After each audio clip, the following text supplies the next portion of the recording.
naaron sa social media gikumparar ang naong ni President Bongbong Marcos og ni Martin Romualdez kadtong pagdaog nila 2022 og karon tambok pa sila ato, karon daot na kay sila.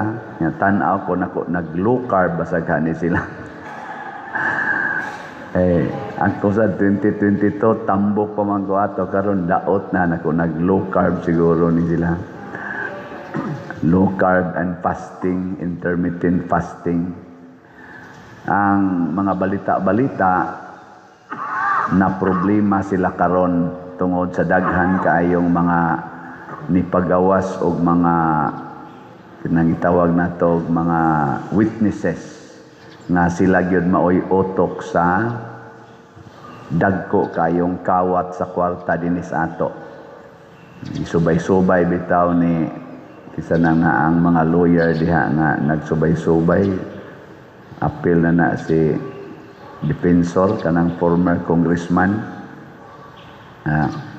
yun siya kadto si Irap mantingal ito. Ang iya radyong gikawat ato nga actual yung kwarta sa atong nasod nga posibleng siya nagkawat, igo siya ni pirma 150 million to nya na impeach siya aw na kanang na people pawiran kadtos Gloria na aratos mga 400 million. Mo nang gipangutana siya sa imong tan-aw, hay man gyud pinakadako nga korupsyon kang Duterteng panahon o sa ubang presidente o karon kang panahon administrasyon Bongbong Marcos. Ingon din siya karon manggod ang gihisgutan dili billion, trillions. So sa una kanang mudol-duol og 1 billion nga mawa nga kwarta sa atong nasod murag kuan na kay na kanang gilas na kay taana, impeach dayon, kiha dayon. Pero karon mura na lagwa ang billion, trillions.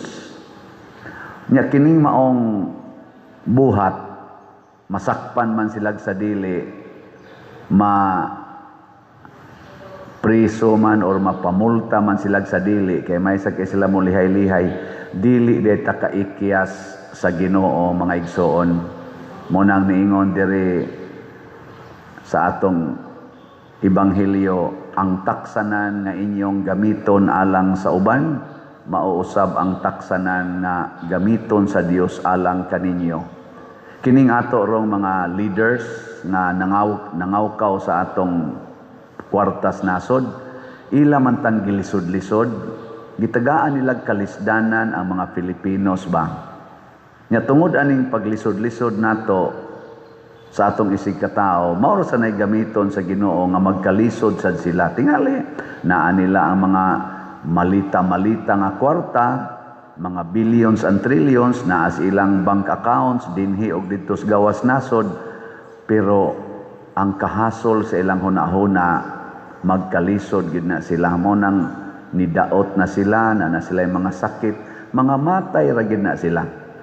Nya inig kamatay ana matud pas Ginoo, ayaw pakasad-a ang inyong isig katao kay di sad mo pakasad-on sa Dios. Nya unsa may ilang gibuhat karon sa ilang mga kontras politika, gipakasa nila, ipapriso nila, ipa-impeach nila. Siguro sana silang pakasad-on. Doon na pa ba'y posibilidad nga mapasaylo sila? Naawa. Tubag.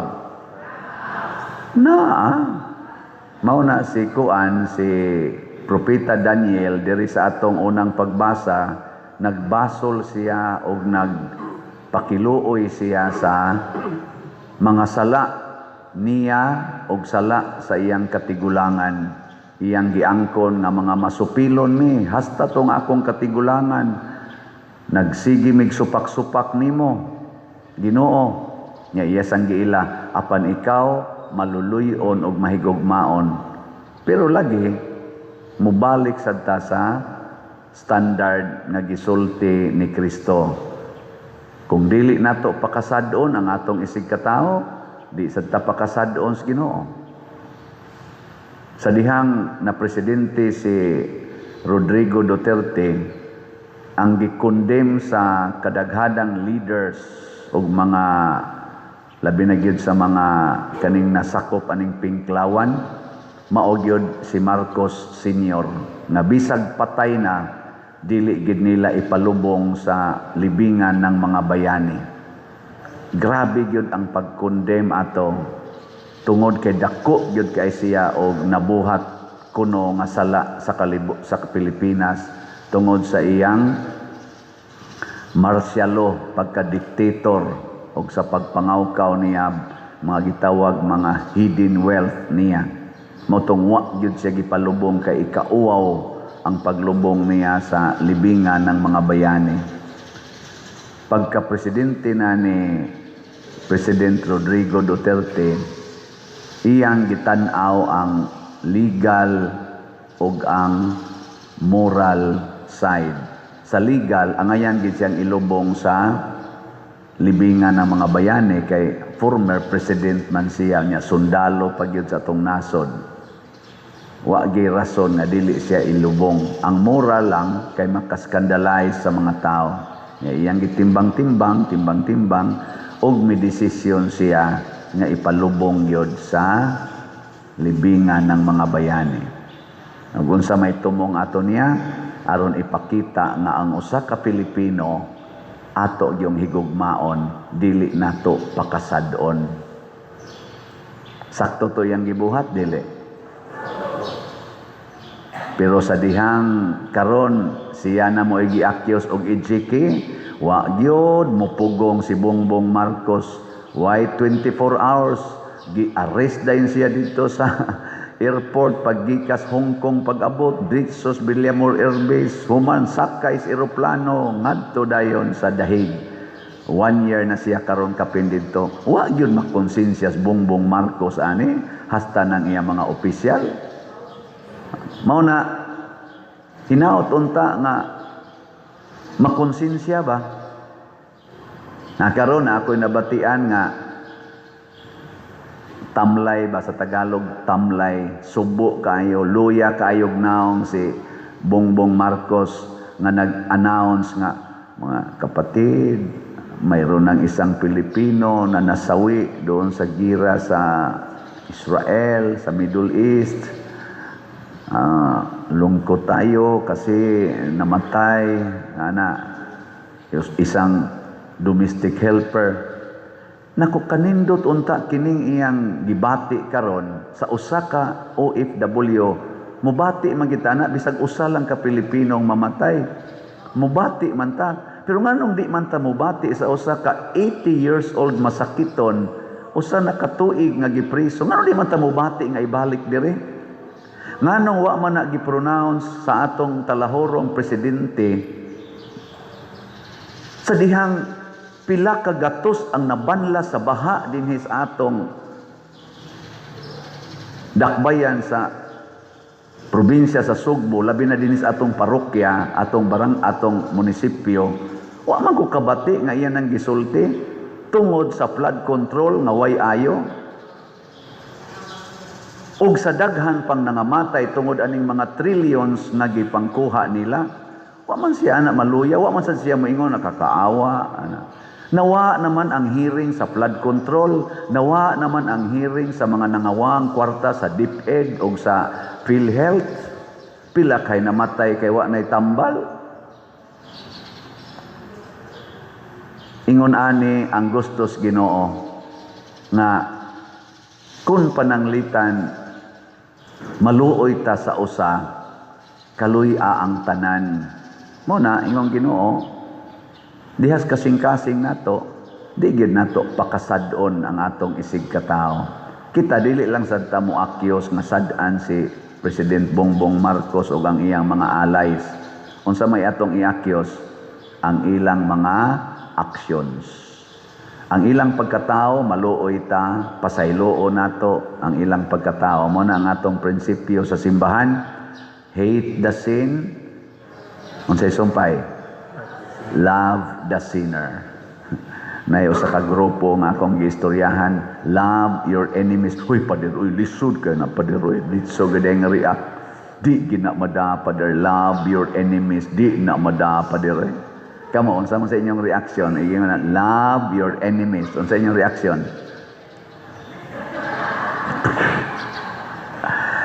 Nagtuo manggod ta nga pag-ingon ni Kristo, love your enemies, dili na nimo hatagag hustisya ang iyang binuhatan.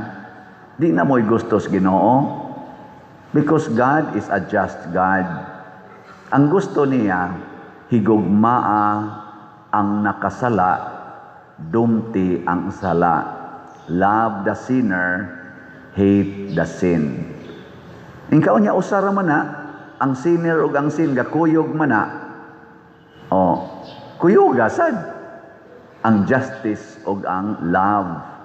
Ipapriso ang sinner kay mukuyog man siya sa iyang sala ngadtos prisuhan, apan duawa siya kung tuan na siya sa prisuhan. Muna ingos Kristo, I was in prison and you visited me. Panang litaron, imong bana, giunay girip ang inyong anak na 5 years old, kay nagsigi siyang suyop. Kalimot na siyang anak da ito niya. Unsa man, ipapriso, dili? Ipapriso. Papriso, yun kay, dako man ang sala. Pero, inikapriso na, ikaw nga asawa, magsigi kag duaw dito. Magsigi kag ingon niya unsa may imong gikinahanglan diha, love. Kay love man nimo siya. Ingon din siya dito nga gutom ang kulab. Nya ningon man ang Ginoo, pakana ang gigutom. Ayo mo sang tagaag pagkaon. Wa naman ko'y igsusulob diri love, pulos naman ni bulingon. Imong dadon yang bulingon, ilisa ni mo limpyo. Clothe the naked. Di ba? Mura man kog nasakit love, wa man ko'y tambal. Palit sa kag tambal, imong ihato dito. Unya kay ni honghong man siya, gusto man kong musuyop love. Unsa man, imong pasuyopon? Ikaw, bahala ka diya.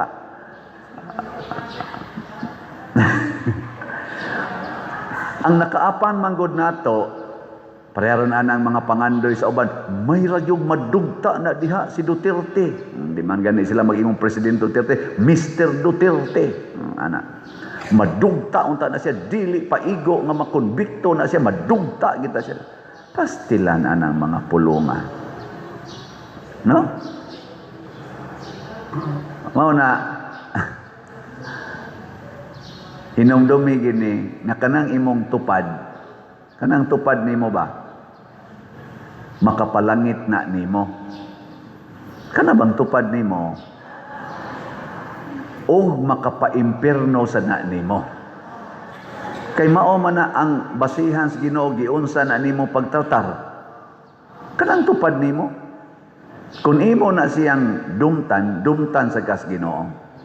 Kung imo nang higugmaon sa kas Ginoo. Kung imo nang pasayloon sa kas Ginoo. Kung manghatag ka ana, hatagan sa kas Ginoo. Unyag naglagot ka, di naman ka manghatag. Awa na sa ihatag ang Ginoo nimo. Di ba? Da. Nya kamo, nahigugma mo aning nagwali. Kusga.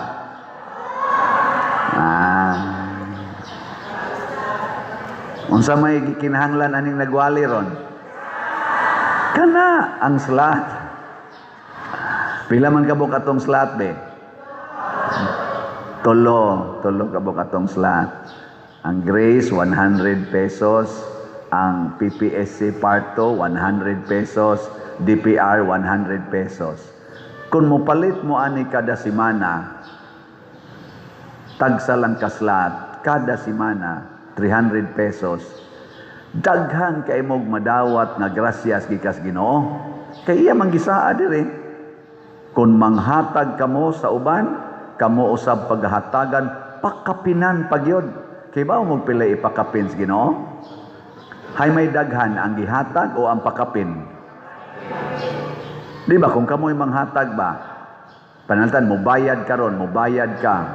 Hay may daghan pagbayad nimo dito sa restaurant, bayad ka, nya kanang pakapin kana mo ng tip. Hay may daghan, hay may dako nga imong ihatag, ang bayad sa imong gikaon o ang tip? Ang bayad. Ato na ha, ato na kinaiya. Pero ang Ginoo lahi. Ang iyang ibayad gamay kay igo ra sa imong gihatag. Panudan ihatag kag 1,000. Iya kang ulian og 1,000. Pila may pakapin? 100-fold. Kadtong imong gihatag nga 1,000, iya tong i-times og 100 times. Nya mo to iyang ihatag nimo isip pakapin. Anong tutok na mo? Lagi ihatag ibutan ta lang. Oy dili man pader kay 100-fold raman. Sige 100-fold. 99-fold ang iyang pakapin. Kaya ang 100-fold, gipilo-pilo mag ka 100 ang atong gihatag. O di, sa usa ka pilo ato, mabawi na nimong 1,000. Nya kay 100-fold man, napay 99 ka pilo. Mautoy pakapin. So pila may iyang ipakapin sa imong 1,000? Di mo ka mamukwenta? Pila man? 99,000 ang iyang ipakapin. Kay 1,000 times 100, pila man na? 100,000. Kuhaon imong 1,000 nga mautoy imong original nga gihatag, di naa kay 99. Nya kay 300 man imong gihatag kada semana, 300 pesos. Pila may ipakapin sa Ginoo nimo? Di mo ka mong kwenta? Pila? 300 times 100. Pila man na? Ha? 300 times 100. So, 3,000. Pila? Upat man na ka zero. 300, duha ka zero. Nya, upat man na ka zero. Pila? 30,000. Nya minusan nimo imong original nga gihatag nganhi nga 300, ang pakapin 29,700. Nya kay wa man ka mohatag sa imong 300. Imo man gipalit og sudan, kaon ka adobo pag yun humba. Ang gipakapin, kolesterol. Imo man gipalit dito soft drinks, ang gipakapin, diabetes. Ana, nya diha na nga nagsige na kag dialysis, hinay-hinay di kag duol dinhi, pader tagae kog para dialysis. Maingon din ang pari, wa mo kang palit slat, hinaot unta matiwas na ka. Arog matiwas na ka, bisahan ti ka kada gabi, makakolekta pa ko gamay. Usahay mga igsoon sa atong pagpaniguro sa atong kaugalingon, mawad-an ta niini. Mao na ingos Kristo, ang maniguro sa iyang kaugalingon kinabuhi, kawad-an niini. Apan ang maghatag sa iyang kinabuhi ngadto sa uban nga dili mabalaka, makabaton niini. Ug mao na ang atong kinaiya unta sa pagtratar sa atong isig katao. Kay kitang tanan pulos ra gid ta makaluluoy, pulos ta mga makasasala matud pang propeta Daniel. Muna sa atong tubag sa Salmo, unsa to atong tubag? Ginoo, ayaw kami tagda sumala sa angay sa among mga sala. Kay kung pahamtangan kita sa Ginoo sa atong mga sala, wa giusa natong malangit. No? Last na lang lingi sa imong tupad. Ingna kada semana na jud kong mopalit og slot. Sige, ina. Kada semana na jud kong palit og slot. Ay haron ang Ginoo mutagad nako sigon sa akong gihatag, dili sigon sa akong pagkamakasasala. Manindog na ta mga makasasala.